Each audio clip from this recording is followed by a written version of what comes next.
My name is Emily Claire Hart.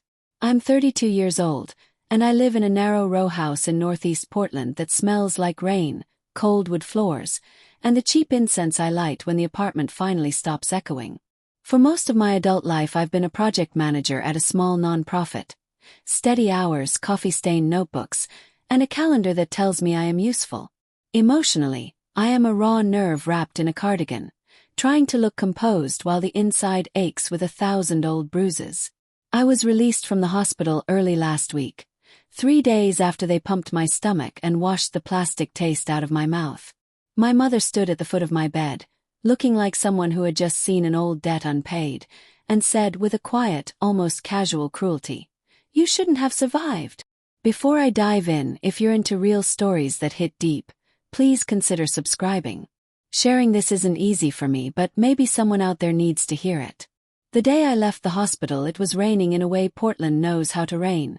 Thin and endless, like someone had left a faucet on in the sky. The hospital smelled of bleach, heated paper, and the ghost of other people's grief. I remember how small the world felt. Hospital gowns flapping on strangers, the fluorescent hum above, the antiseptic tang in my mouth, and how grand my mother's sentence sounded inside that smallness. It wasn't screamed. It wasn't theatrical. It was the kind of thing you say when you're done hiding what you've been carrying for 20 years. It landed like a verdict. "You're leaving early," Dr. Patel had said when he signed the discharge papers. "Your vitals are stable.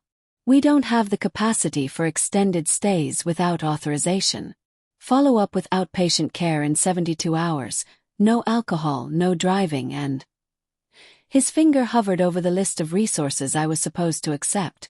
I nodded because nodding is easier than refusing. Insurance dictated timelines, and lunchtime administrators filed forms while nurses tried to save lives in 3-minute intervals. My mother's hair smelled like cheap perfume and fried onions, and she used to cook with an abandon that made the house simultaneously irresistible and unsafe as a child. "You should come home for a bit," she said, as if I could pack my life into one suitcase. "We can talk." In her eyes there was that old, impatient pity that had the uncanny ability to shame and absolve at once. When she said she thought I shouldn't have survived, it landed somewhere between confession and accusation. I felt my bones hollow. That night my apartment was cold. I made tea with shaking hands and wrapped myself in a blanket that smelled faintly of my ex's jacket. Someone else's scent anchored to my skin like a promise. My phone lit up with messages from colleagues, a few from friends, and one from my younger brother Michael that said, "Call me when you can." Michael and I have always been uneven. He married early, got his life together, and learned to put adhesive bandages over wounds that never healed. He called the hospital when his mother panicked, but he didn't visit me there. He texted, not knowing whether to be conciliatory or distant. I have spent months trying to catalog my emotions into neat piles. Guilt, relief, fear, a sharp disgust that rises like bile when I think of my mother's voice. I should be grateful I'm alive. I should be anything. Instead, I'm a collection of questions that rattle like loose change in an old purse. How do you untie threads when they are woven into you?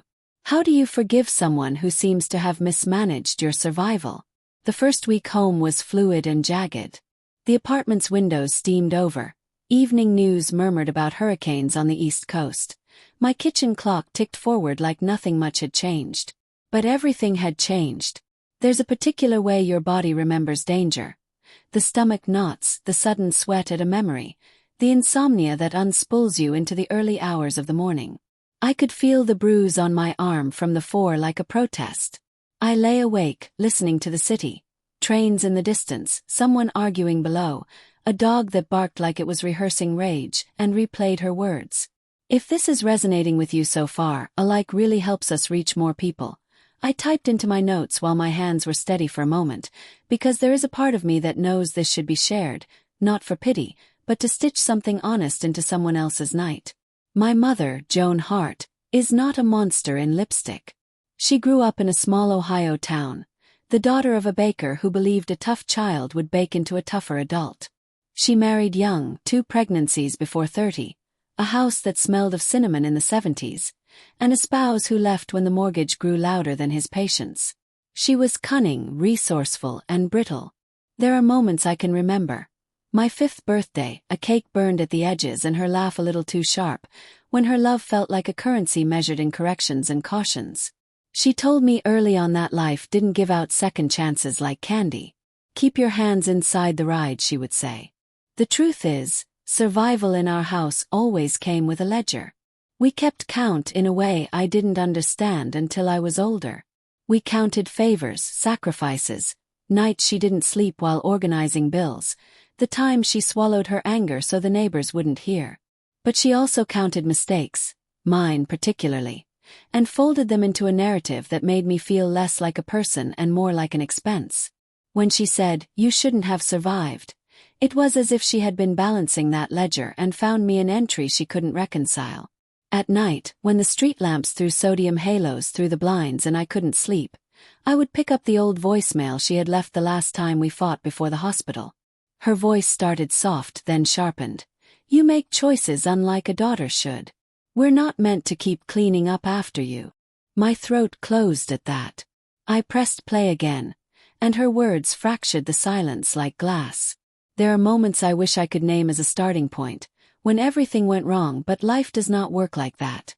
Trauma is not a single event.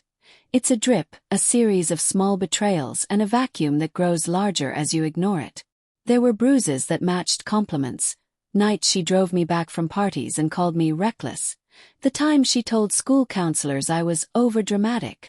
There was a quiet campaign of undermining my confidence, peppered with acts of help that always came with strings. I left home at 19 because I thought distance would heal us. It didn't. Distance only gave me new vocabulary for old wounds. My hospitalization was supposed to be an ending to a spiral I couldn't stop. But instead of ending anything, it replaced a private crisis with a public one. My mother arrived at the hospital because she had always arrived where drama required her presence, not because of tenderness but protocol. She wanted to be seen sitting in the plastic chairs outside room 412, looking like she had finally done her duty.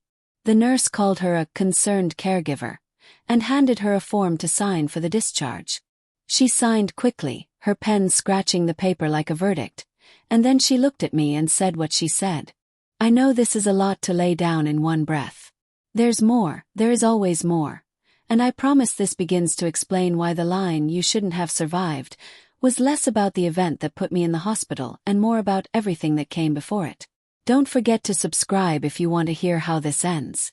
I am not done with the narrative, and neither was she done with me. The story winds through the past in ways that still hurt to map. I am telling it because survival is never uncomplicated, and because for as long as her voice lingers in my living room, I need someone to hear how that sentence sits in my chest. Sijeli dan sam bila namurna. Peruka sam is bersala odma. Ali regisi sumi ostel uglevi. Znam diasigie volgila. Tanij paseo netko tko nagata. Tajai paseo netko tko zna. Itami najis placilo. Senkami jai donagila juhu. Ali nisam jela. Samo sam virgilas liku patanjuru izamisaljala sinarij. Mots de jai lasno. Netko nagata zili pasanju, rekla jai. Ali tanij bilotu. Intuisijami jai govarila. Ovo delazio di Nikoga is nutra. U1932 Nova Peruka. Akeo nisis od govariti onda cuti resi ja. Ja sam bila prij tib. Iono estiotij na pravio. Nij ti bilo pravo. Ali ja nisam bila tako tiha. Umeniesi savo krenulo. Napakon sam napasala. Tkaosai. Gover jaido seo odma. Zvala sam si petra kad sam bila jim. Tumi.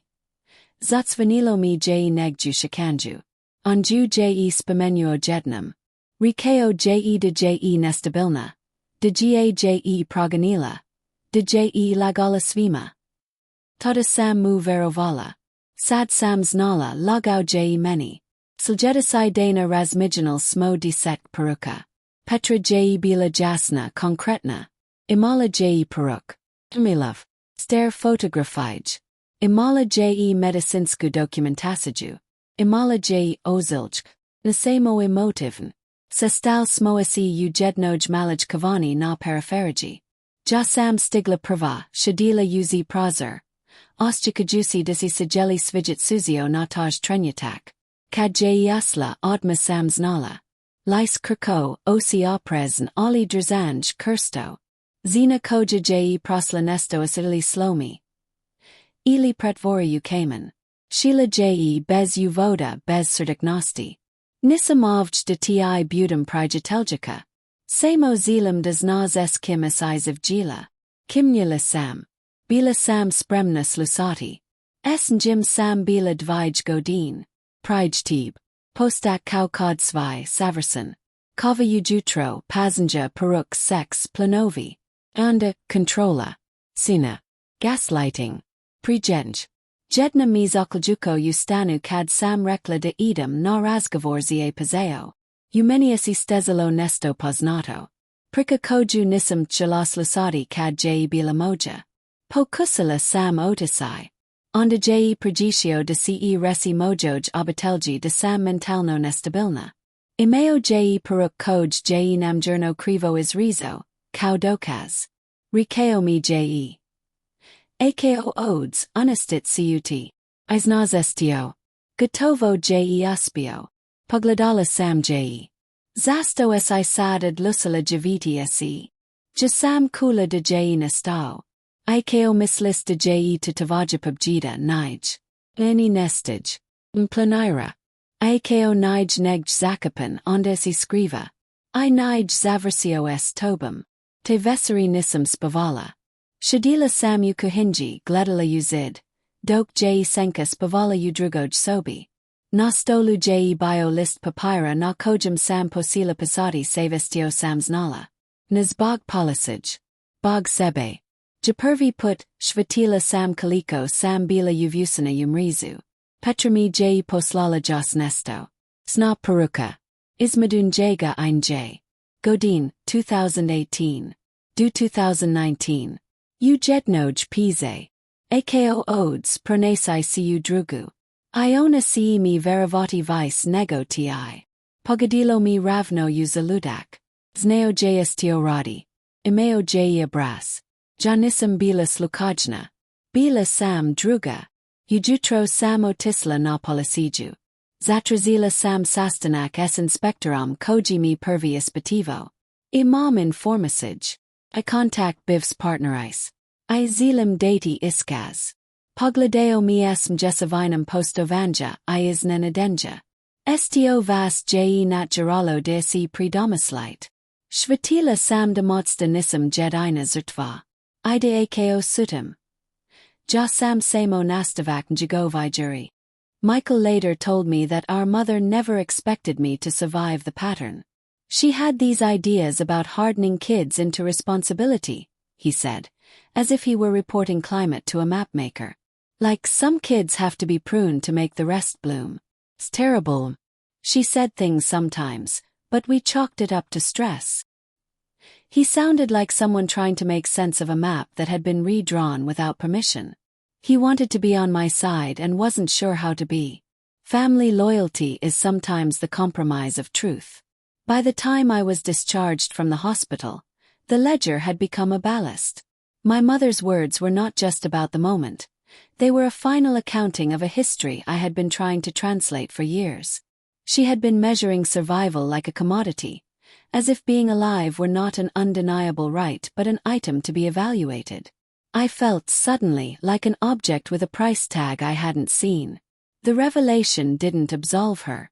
It didn't make her a monster or a saint. It made her human, and dangerous because her humanity allowed her to be both caretaker and saboteur. Has something like this ever happened to you? Feel free to share in the comments. I'm reading everything. Talking about it helps me unfold it into something less sharp. The hospital stay itself was a blur of fluorescent ceilings and the steady click of an N4 pump. I arrived by ambulance after a coworker found me unresponsive in my kitchen, a bottle of pills emptied across the counter like a confession. My neighbor Darlene had called 911 while she listened to the TV and hoped whatever noise she'd heard was nothing. There is a surreal quality to being wheeled into an ER, Your life read back to you in clipped medical sentences. Overdose, possible intent unknown, stabilized. Nurses moved with the precision of people performing a ritual they had seen too many times, and yet there were moments of tenderness. The med tech who held my hand while I came back, the orderly who touched my shoulder and said, "You're okay now." Even amid clinical efficiency, humanity found pockets to breathe. When you are in a hospital, you become a patient and a story simultaneously. Doctors and nurses ask questions like detectives. Have you tried this before? Any history of depression? Any medications? I answered in fragments. Words seemed like treacherous things. I clung to small facts like lifeboats. I took an overdose. It wasn't accidental. Later, in the small gray light of recovery, my mother sat in a recliner beside the bed and said, "I'm glad you're alive." I believed her for a sliver of time. Then she said the sentence that fractured me. "You shouldn't have survived." Sounded like an epitaph. During those days, medical staff asked routine questions about my support network. I named Michael and Hannah, and then my mother because she was present and signing forms. The social worker, gentle, tired, efficient, wrote notes in a clipboard. "Family conflict," she said softly, "is a common precipitant." There were questions about child abuse, neglect, prior attempts, and the results of certain screenings. I answered truthfully enough to get discharged. A follow-up appointment, a crisis hotline number stuck into my chart, a referral for outpatient therapy. But the legal machinery of the hospital moves by paperwork and consent. I felt released because the paperwork said so. On paper, my vitals were normal. My toxicology screen had cleared in the way blood work does, and my insurance authorization was processed. Off paper, I felt like something else had been authorized. A set of judgments, thinly veiled as concern. After I left, odd things started to surface. My mother called, not with soft check-ins but with pointed observations. "You need to stop dramatizing," she told me once over the phone. "People are watching." She was telling me, strangely, to perform a kind of sobriety that benefited her more than me. Control over my emotions in order to protect her image. She was a woman who had learned early the benefits of appearing in control.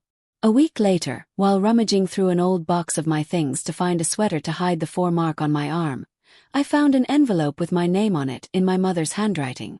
It was a thick envelope, pinned with a paperclip, containing copies of school nurse notes and pediatrician records from my childhood, items I hadn't seen in years. I opened them because the paper smell was familiar, and because sometimes memory needs evidence to anchor itself. The notes were mundane. Vaccination dates, a fever noted, a broken arm in 3rd grade, but then there was a handwritten note from my pediatrician that stopped me cold. It read, "Concerns about parental supervision. Recurrent injuries inconsistent with explanations. Recommend CPS observation." The date was 1998. My hands trembled. I saved those papers back into the envelope and carried them with me like contraband. I didn't tell my mother I had found them. I didn't tell Michael either. There is something shameful about discovering official concern about your childhood.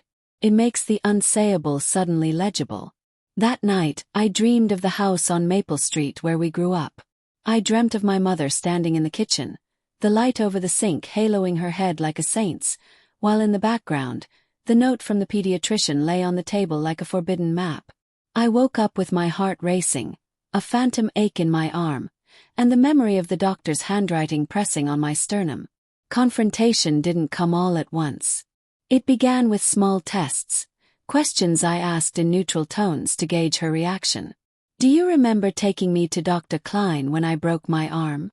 I asked one afternoon, folding laundry in a rhythm that felt like rehearsing something hard. She looked up from her knitting. "Yes," she said. "You were a handful.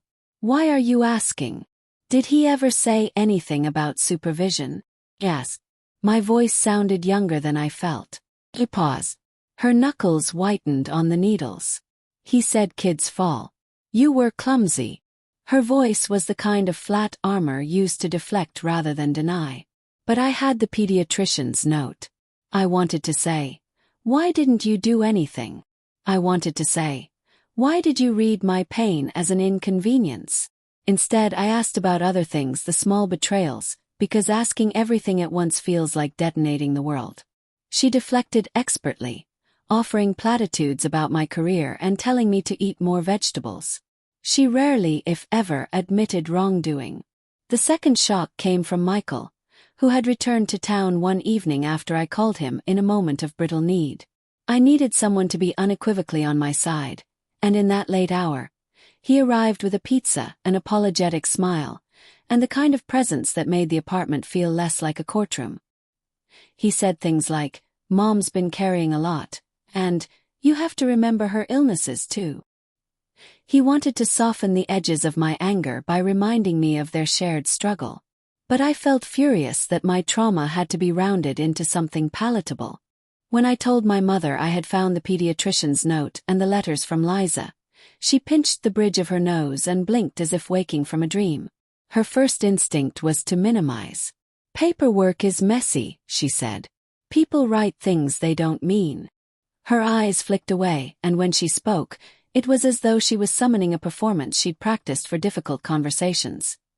Composed, weary, and slightly indignant. "Who is Liza?" I asked, watching her hands. She shrugged, which is a small, dismissive action that contains an entire philosophy. "Someone my mother. Someone my cousin knew," she said. Her voice was thin and precise. "I don't remember the specifics." I felt the familiar feeling of my memories being smoothed over, as if a patchwork quilt were being pulled tight so the seams couldn't show. Asked again. Why were there concerns in the pediatrician's notes? Why didn't anyone follow up? She laughed, a brittle sound. "We were poor. People didn't always know what to do with poor people who had messy lives. And sometimes the things the doctors think are helpful are intrusive." She said it like a maxim, one that justified many things. Her voice had the odd heat of someone defending not just actions but an entire life made under pressure.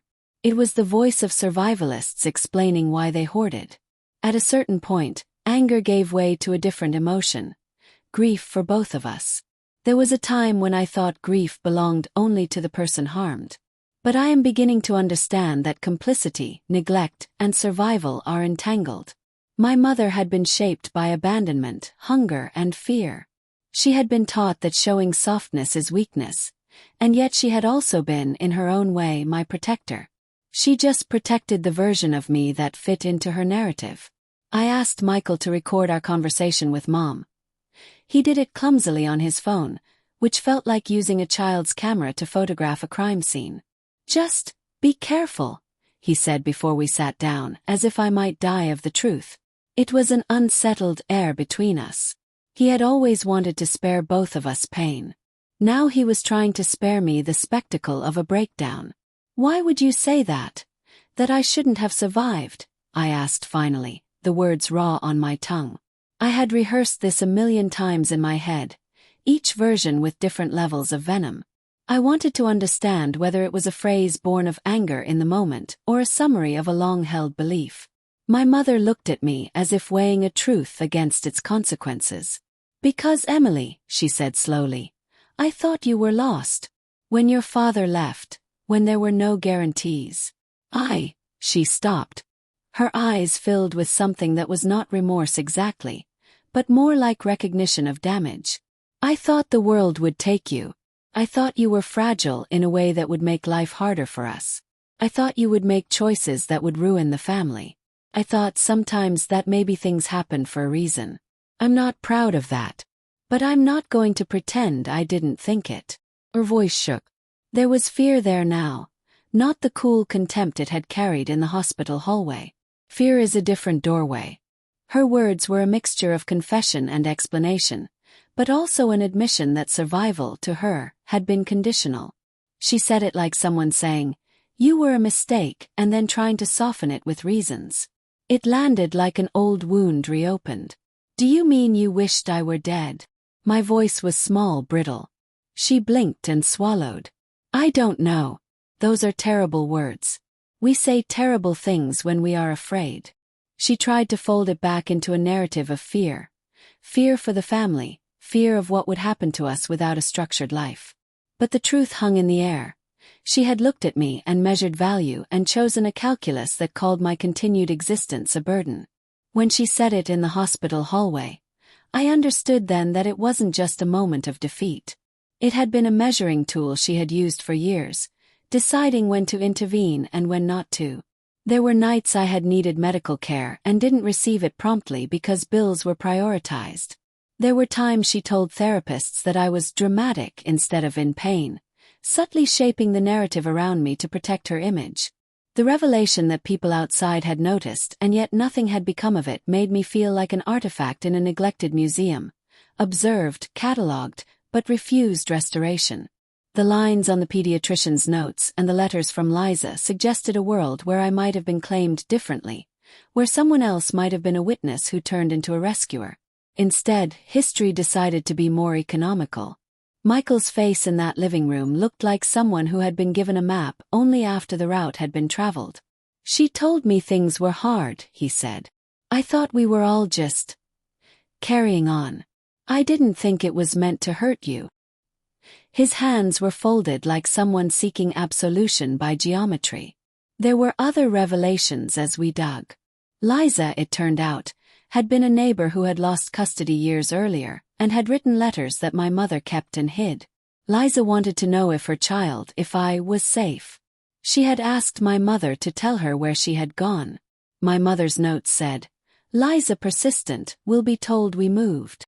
It wasn't malicious. It was fear of judgment and an unwillingness to invite scrutiny. What cut deepest was not the existence of these documents but the way they exposed a consistent, subtle pattern. Hands that held me were sometimes the hands that refused the sting of intervention. My mother's love was real but tangled with a survival strategy that sometimes equaled neglect. I had survived an environment that both shielded and scarred me. The sentence she had spoken in the hospital was not a flippant cruelty but a crystallization of a pattern she had maintained, privileging continuity and her version of strength over the moral imperative to protect. I could have pressed charges. I could have called Child Protective Services retroactively and demanded answers. But the law doesn't always help with the ache of a torn family. Instead, I chose to do the harder thing, name it and then decide what to do with the naming. Confrontation alone does not heal. It only clarifies. We argued that night until the rain stopped and the kitchen smelled like damp pans. Voices rose and fell. Michael alternated between taking my side and defending her. He was trying to be a bridge, and bridges are always under tension. In a rare moment of clarity, my mother said, "I did what I could with what I had." It was a kind of apology, but it wasn't enough. What you had wasn't enough is a hard truth to accept when you are the one who needed. She offered thrift store blankets and older metaphors about sacrifice. She pointed to the bills, to the father who left, to the small mercies she had provided. It was not to absolve, it was to contextualize. "I can't live in that ledger anymore," I said finally. It was not a dramatic line. It was a tired one. "I love you, but I won't be held hostage by the account you keep of my life." She looked up at me like she was seeing me for the first time. Maybe she was. Maybe survival had changed me into someone who could say the things she refused to say. "Then leave," she said quietly. And for the first time in years her voice carried no calculation. It carried bereftness, as if by telling me to leave she was announcing a new equation where she had to reckon without me on the plus side. Leaving felt like both an answer and a failure. It was necessary and catastrophic. Simultaneously relief and grief. I packed a bag that night, my hands moving with a mechanical precision that felt like ritual. My brother helped in silence. We didn't exchange many words. There were no dramatic slams, only the sound of moving pieces across the floor as if we were realigning a chessboard. Before I walked out, my mother reached for my hand. Her fingers were calloused and warm. "I'm sorry, Em," she whispered, truth raw and unvarnished. In the hospital corridor, she had been cruel. In the kitchen that night, she was human and diminished. I don't know if it was remorse or relief at finally saying something without varnish. It didn't erase anything. It didn't make the ledger clean. But it did mean that she was no longer pretending the accounts were balanced. Don't forget to subscribe if you want to hear how this ends. The last part is where choices turn into futures, and I want you with me. Moving out of the house felt like stepping through a texture I'd grown used to and discovering new skin underneath. Michael helped me ferry boxes and the old sofa that sagged in the middle, and afterward we sat in his kitchen, the lamplight soft and our hands full of quiet. The first nights in my new place were precarious. I didn't know how to be alone without armor. Sleep came in fits, and the 4-mark throbbed like a metronome sometimes, a physical reminder that I'd been close to the edge. Recovery is not linear. The first week I was buoyant. Clean spaces, new curtains, a route between therapy and work. Then the second week the old patterns crept in, like winter wrapping itself around your bones. Old phrases from my mother would intrude. "You're dramatic. You should be grateful," or that line that replayed like a needle on vinyl. "You shouldn't have survived." They were poison and anchor at once. I found that naming the thought as it arrived, "That's the ledger voice," was sometimes enough to dull its sting. Therapy became a daily map. Hannah and I built scaffolding, emergency plans, small rituals to ground me during panic. I started taking medication again under careful supervision and joined a support group where people told their stories and found their breath afterward. The group was full of soft laughter and sharp truths, and in that room I heard things I'd thought were uniquely my own lined up beside other people's confessions. There was a woman who said, "My mother used silence like a language of punishment," and another man who admitted he had lied to himself for years about what his father had done. We traded stories and small consolations like coins. My relationship with my mother cooled like a bruise healing, pink and then pale, still tender when touched. We spoke in measured calls about logistics at first, shared responsibilities, the timing of visits, boundaries. Then we spoke about harder things. I told her as gently as I could that her words had been a line drawn in the sand. She apologized and then told me a story about her own childhood. A woman who had been taught survival meant closing your mouth and doing what you had to do. The story explained but did not absolve. It was a thin kind of reconciliation, like two people agreeing to sit at opposite sides of a table and not fling plates. Michael and I rebuilt our sibling relationship in small increments. He visited more often and asked questions he used to avoid. He admitted the ways he had been complicit, by silence, by minimizing, by protecting the person who raised him. He also pointed out the ways he'd misread my strength as fragility. There was grief in that admission, but there was also a strange relief. We both had to learn a new language for family that included accountability and care without the old ledger. The letters from Liza never resolved neatly. We found out that she had passed away years ago in another state, and the last letters were unanswered pleas that sat beneath a blanket of time. The knowledge that someone had wanted me and couldn't find me was both tender and painful. It reframed my life. I had been both found and lost at different times by different people. Survival, then, became not just physics, but also an inheritance of missed opportunities and accidental rescues. There are moments now that feel like small decisive turns. I crossed a street without looking back and realized the panic didn't rise. I sat in a cafe and finished a book without my fingers trembling. I watched my mother from across a dinner table and understood she was a person, not my judge. These are small victories, not climactic endings. Healing is a collection of small acts. Making a doctor's appointment and keeping it, asking for help when the edges fray, leaving the room when her voice becomes a ledger again. I started volunteering at a crisis hotline line a few months after the hospital. I trained and learned how to speak calmly into other people's storms. The irony wasn't lost on me. Bearing witness was part of my own recovery. When someone on the line said, "I feel guilty for surviving," I knew exactly how to answer. Survival is not a crime, I told them. It's a starting point.